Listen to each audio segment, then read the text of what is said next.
গাজা অভিমুখে সুমুদ ফ্লোটিলার ঐতিহাসিক যাত্রা, মানবতার জয় নাকি ইসরায়েলের নৃশংসতা।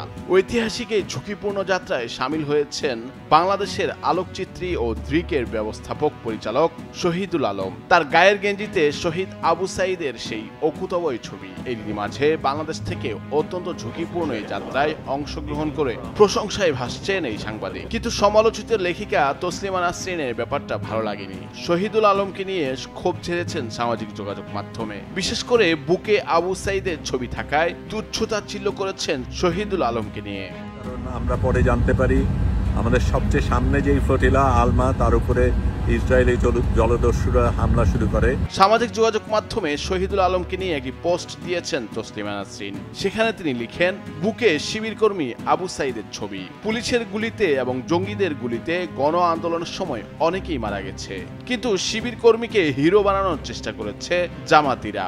শহীদুল আলম এসব নিরপেক্ষ থাকতে পারতেন।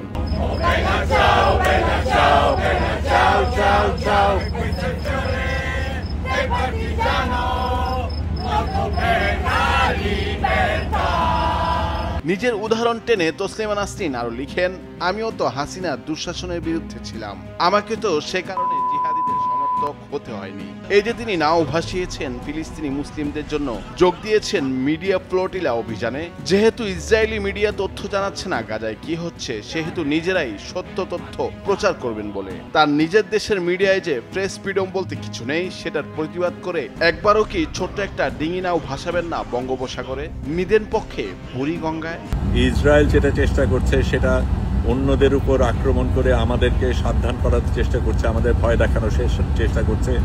স্যার, বৈশাখী সংবাদ।